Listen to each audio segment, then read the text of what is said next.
Hello everyone. Now we are going to attend a small mock test. Myself going to click the answer. Let's see how much marks we are going to get. Okay, let's start. Willing to wound and yet afraid to strike. It is a truth universally acknowledged that a single man in possession of good fortune must be in want of a wife. Thou still unravished bride of quietness, thou foster child of silence and slow time, and eyes must high come floating by as green as emerald. See guys, these are all the lines they have given, and we have to find out the figure of speech that's in that line. Let's see. Simile. The first one is simile.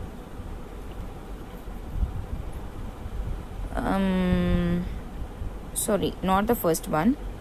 Let's find out the simile line. Simile occurring right. Sorry guys. Let's find out the simile occurring line.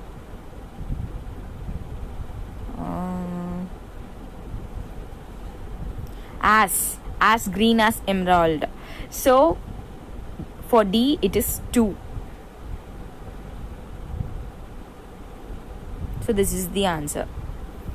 It is true that there is an analogy between the works of an author and the experiences of his life.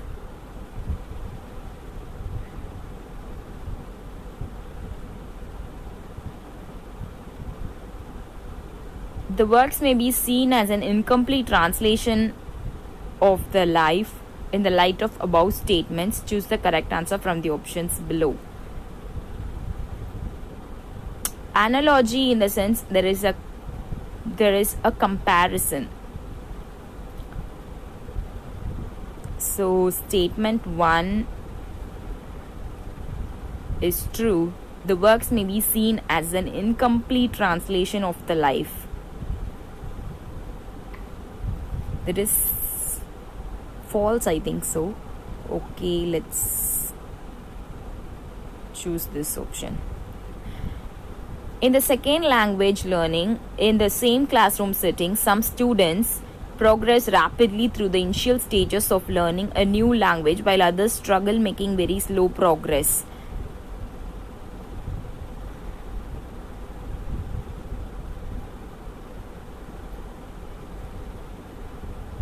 Some learners never achieve native-like command of a second language.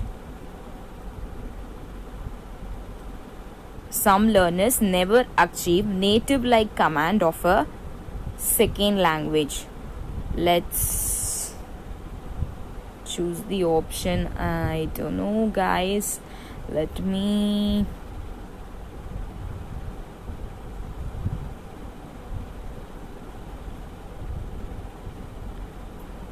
This one would be the answer, I think so. Who among the following argued that children learn language based on behaviorist reinforcement principles by associating words with meaning?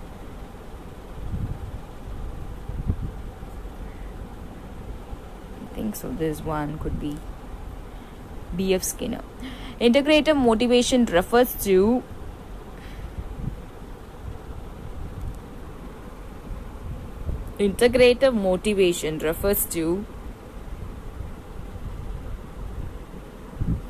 for this.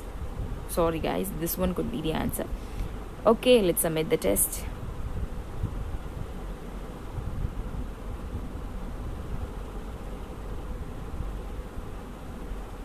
Yes, we got the answer is correct.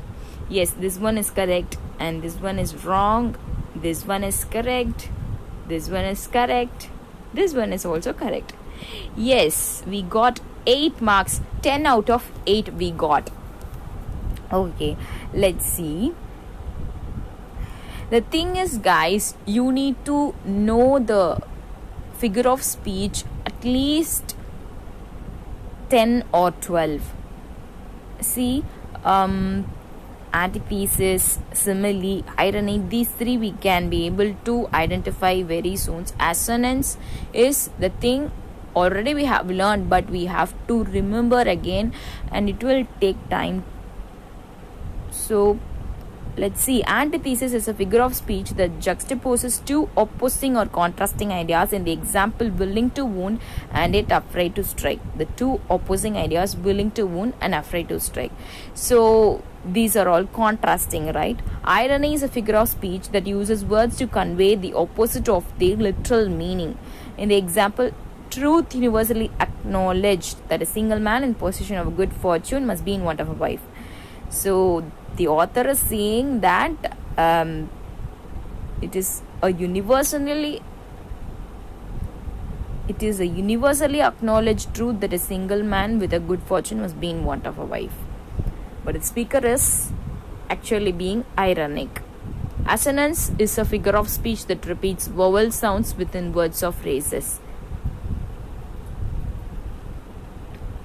So here, thou still unravished bride of quietness. Here there is the repetition of vowel sound within words and phrases. Simile is a figure of speech that compares two things using the words like or as. Okay. So I think you have understood. And the next one is, I thought here it is incomplete, right? So it could be false, but they both are true. Both statement 1 and 2 are true. It is true that there is an analogy between the works of an author and the experiences of his life. Authors often draw on their experiences and observations when writing their works. This can be seen in the characters they create, the themes they explore, and the language they use. The works may be seen as an incomplete translation of the life. This is because authors often fictionalize their experiences and create characters that are not exact replicas of themselves. Additionally, authors may choose to focus on certain aspects of their experiences and leave others out. Here are some examples of how authors' works can reflect their own experiences.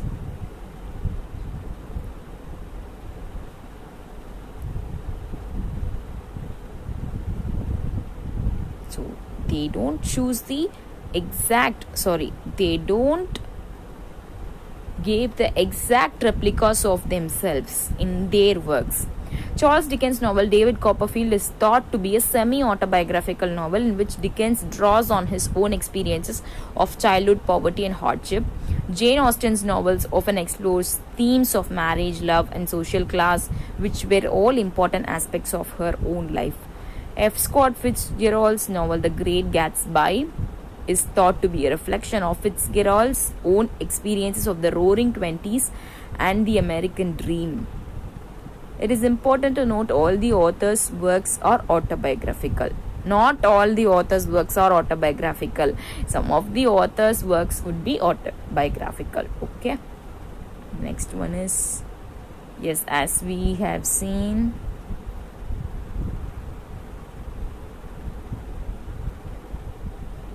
the reason is not correct according to assertion. So A is correct, or is also correct, but or is not the correct explanation of A. There are many factors that can influence the rate at which students learn a second language. These factors include the student's age, motivation, aptitude, exposure to the language, and quality of instruction. And also it is true that some learners never achieve native-like command of a second language. So these are all the things we need to know. And next one is, yes, behaviorist theory in the sense you have to choose only B.F. Skinner. Children learn language based on behaviorist reinforcement principles by associating words with meaning. He called this process as operant conditioning. Operant conditioning is a learning process in which a behavior is modified by its consequences.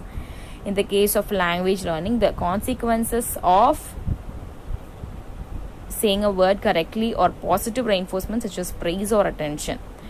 So this is called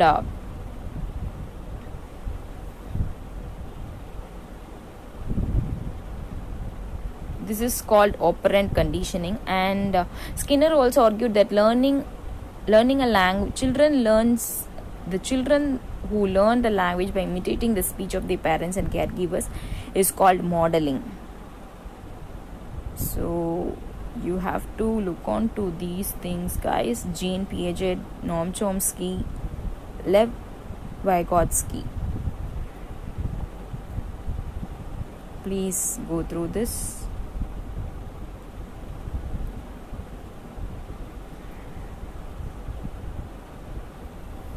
Integrative motivation refers to language learning for personal growth and cultural enrichment. So please by heart it, guys. Please by heart it, guys.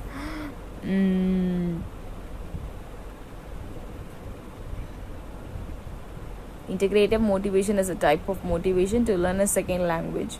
Yes, language learning for personal growth and cultural enrichment is called integrative motivation. So guys, that's it for this video. We'll meet in the next video.